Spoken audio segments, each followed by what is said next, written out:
There's a question here that could be...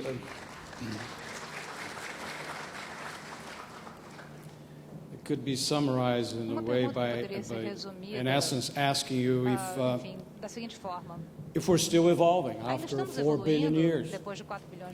Well, evolution tends to go in fits and starts, but even at its fastest, evolution is too slow normally to be seen in one lifetime. There are occasional exceptions to that. In the ancestor's tale, one of the tales is the cichlid fish's tale, which is the story of the cichlid fishes in Lake Victoria in Africa. We know that Lake Victoria is only about 15,000 years old, and yet there are in Lake Victoria about 450 separate species of cichlid fish, which appear to have evolved only in Lake Victoria and within the last 15,000 years. So that's very, very fast evolution going on in Lake Victoria. But 15,000 years is still quite a long time. And so when people ask the question, I'm very often asked that question, are humans still evolving? You have to remember that if it's true, it's unlikely that we would see it. You'd have to come back in maybe 3 or 4 million years in order to see anything major. Now, 3 million years ago, our ancestors were... We know from fossils, pretty certain what they were like. They were like chimpanzees walking on their hind legs. They had the brains, they had the heads of chimpanzees, but they walked on 2 legs, as we do.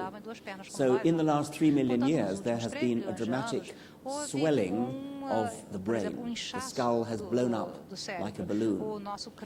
If that trend were to continue, and we were to come back in 3 million years, we would see our descendants with gigantic bulbous heads. But there is no reason to expect the trend to continue.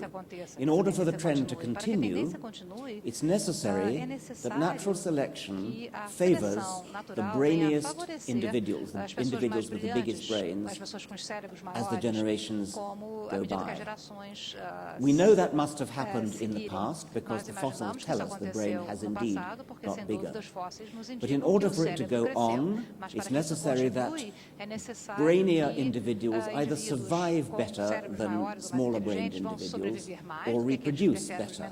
Well, they certainly must reproduce better, whether as a result of surviving or perhaps some other reason. Darwin's other theory was the theory of sexual selection that pointed out that survival is only a means to the end of reproduction. And if, for example, being brainy was sexually attractive, if people found, if our ancestors found the cleverest members of the opposite sex the most attractive, because they were clever, because they had big brains perhaps, then this would provide the necessary selection pressure. I don't think there's any good evidence that brainier, cleverer, larger-brained... By the way, not that larger brains do make you clever, that's another problem. They must have done in some sense, or we couldn't have had the evolutionary trend that we've had. But if you look at the modern population, people with big heads are no cleverer than people with small heads. So, why would there be selection in favor of braininess? No particular reason. Could there be selection in favor of something else? Well, it's pretty difficult to die young in civilized parts of the world now. So unlike in our evolutionary history, when most individuals never made it to reproductive age, most individuals died before reproducing.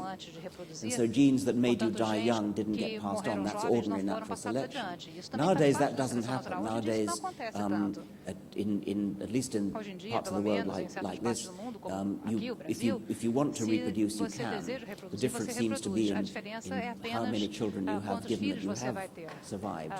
Suppose that there's a significant proportion of people who are born because their parents were incompetent at using contraception. If there's any genetic tendency to be incompetent or to fumble at the crucial moment,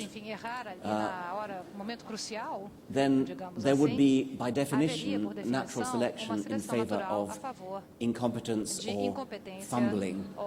And so we might see a trend in a few million years towards contraceptive ineptitude.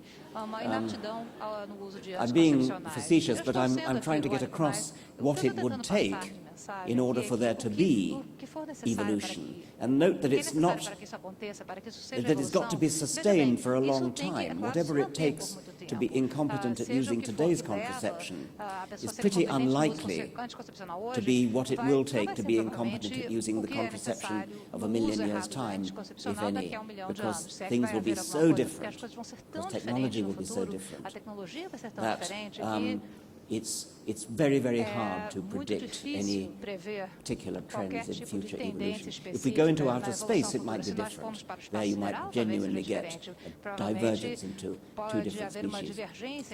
Okay, Richard, teasing here from Paula Fadu. She wants to know if you're afraid of death. I'm not looking forward to the process of dying,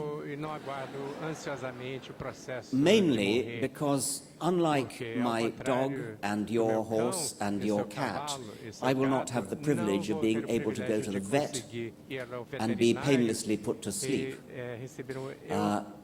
I want to die under general anesthetic, and because I'm human, I'm unique among species in not being allowed to do that.